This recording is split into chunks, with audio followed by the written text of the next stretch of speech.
This is Brian from Infernaeon, and you're watching Bay Area Rocks!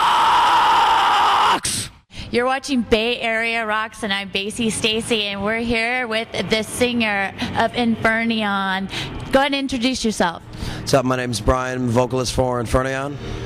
And tell me about your new record. It's called Genesis to Nemesis. It's the entire story of the Bible from beginning to end, from more of a historical standpoint that a lot of people don't really understand why we did what we did on a few things. For example, did a cover of Creeping Death with Odorous from Gwar, which was fucking sick as shit, but that was, representing the part of the story. It's about Moses. Fucking Zia Sudra is about the original Noah story that was stolen from pagan theology like thousands of years before the Bible ever called it that. And I just really wanted to do, something cool, conceptual, and, really shed some light on a lot of the fucking bullshit that most people are taught. And you guys have been a band through since 2005, is that right? Yeah, late 04, early 05. We took a break in 06 for a little bit while I went to play for Monstrosity. And when I left Monstrosity, Sam Molina left the band with me at the same time, and it's really when we started pushing Infernaeon full time. Sam left the band, just his heart wasn't in it no more. He's a professional musician for like 11 years, and he just, he's like, dude, how many times am I going to go back and play the same clubs in the same countries? He's like, I've played in front of 80,000 people. What else am I supposed to do? So I really couldn't fault the guy for it, but he was an integral part, and it sucks he's not here no more. But the two new guys we got, Stephen Harger and Taylor Norberg, are fucking genius musicians. 18 and 19 years old. They wrote an amazing fucking album. His leads are incredible, and they both have really, really bright futures ahead of them. Where did you guys record the record, and who produced it? We worked with Mana Studios with Brian Elliott. We knocked out the whole thing in about 3 weeks. It was really, really cool. We mastered our first album at Mana with Eric Rattan and shit. So it was cool to, be able to go back home, to where we were already very comfortable with working. And, those are some pretty bad motherfuckers over there, dude. They do your tracks, get it right. There's some pretty intense motherfuckers to work with, man. That's for sure. And it's good because, we smoke a lot of pot, and, we need to get kicked in the ass once in a while. And, hey, it's time to get the fucking, let's go. Get it right, quit fucking around. And it's like, oh, okay, yeah, I got it. And how does it differ from your first album, The Symphony of Suffering? Symphony was actually recorded as a demo. It wasn't even really meant to be a full-length album, but when we submitted it to the record label, they loved it and shit. And we did that one ourselves. We really didn't know what the fuck we were doing. We knew what we wanted to do musically, but, production-wise, we didn't know. I mean, the kick drum sounded like ass. We had fired our drummer in the studio, and we had this kid, Nick, that came in and learned the entire album in 2 days. He recorded the album in 3 days. And as a matter of fact, that same kid, Nick, that did that is now the current drummer for Trivium.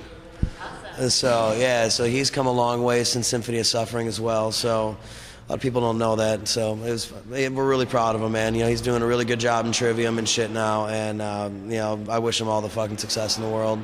And you had guest vocalists on that album, too. Can you tell me about them? Yeah, Keith DeVito from Pyrexia and Catastrophic was my vocal mentor, man. That guy taught me how to sing. So, yeah, when I released my first album, I wanted to have somebody that was close to me, like that. So we flew him down from New York. And Ben Fogel from Goat Horse has been one of my good friends since, what was that? Eclipse came out like 1999.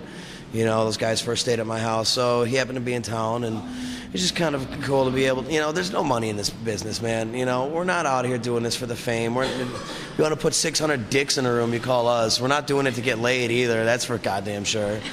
And I mean, so the only thing that's left is to do it for the music. And, like this album with Getting Odorous and shit, if I can, I'm not going to get paid, I'm not going to get laid.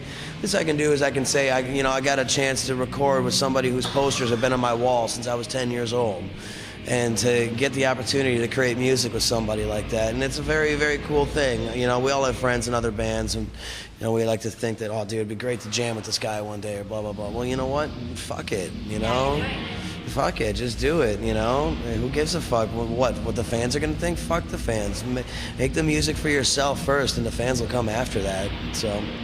Awesome. And how does Metallica feel about the Creeping Death cover? I don't know how they feel about it, man. I don't know if they've heard it or not.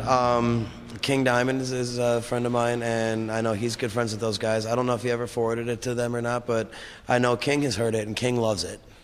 And so I know King said that he really, really loved the Creeping Death version. So him being friends with those guys, I wouldn't be surprised if they heard it. I'd love to know if anybody knows what they heard about it. I'd like to know what Lars thinks of it.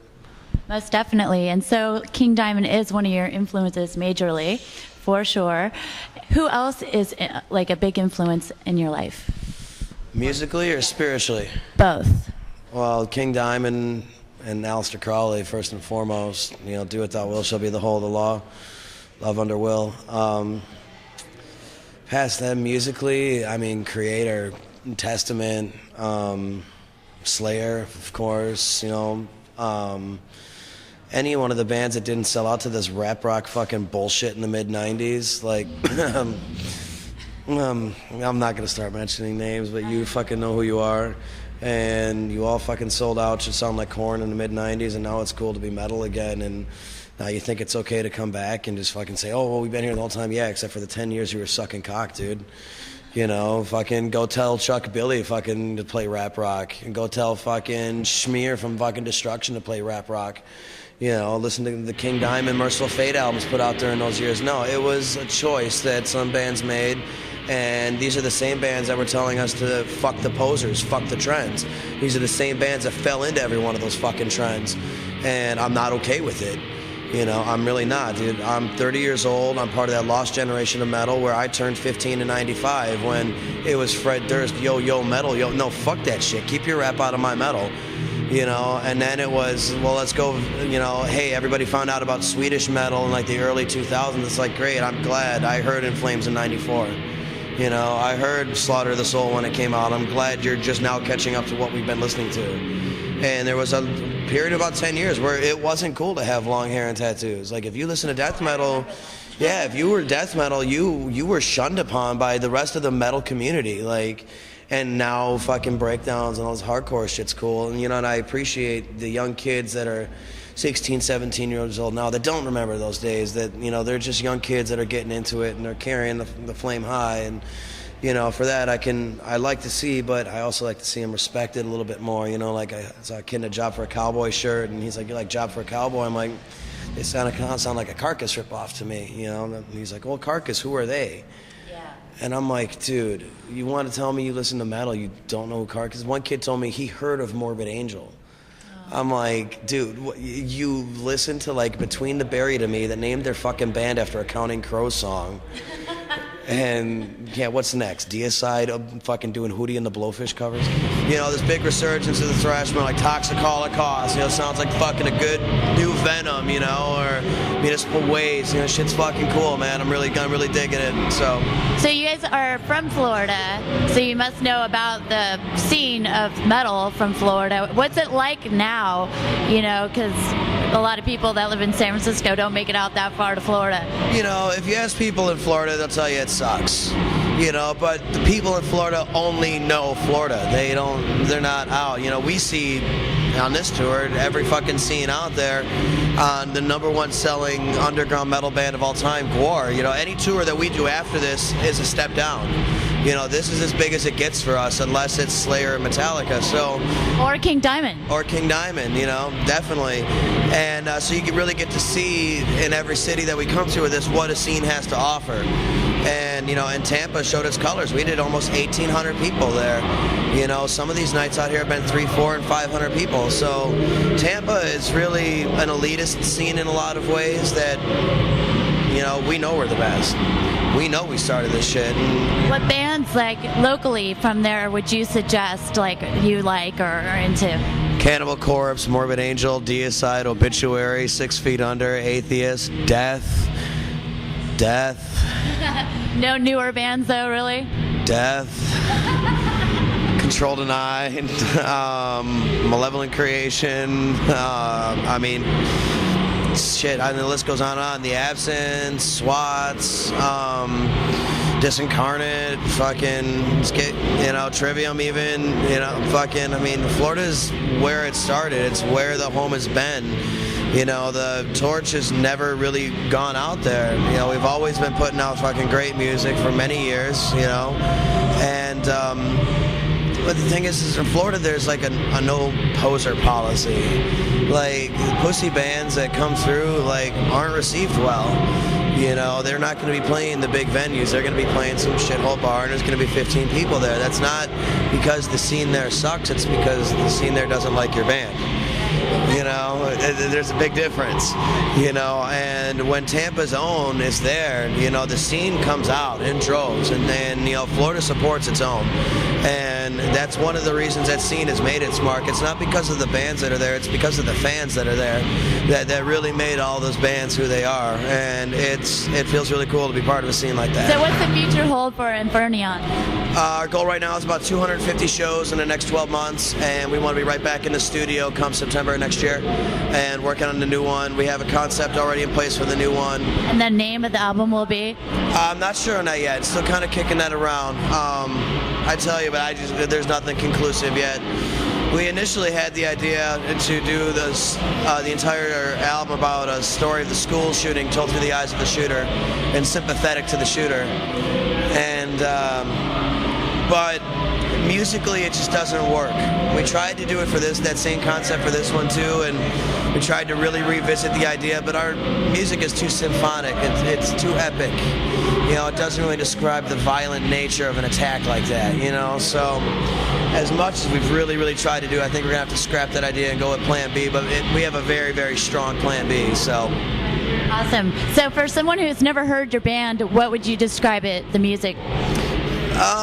It's different, man. You know, we don't drop tune our guitars where most death metal bands do, so we keep that classic Metallica, Megadeth guitar tone, you know, full-time keyboard player. I don't see this, but a lot of people have called us a lot like Death Clock, you know.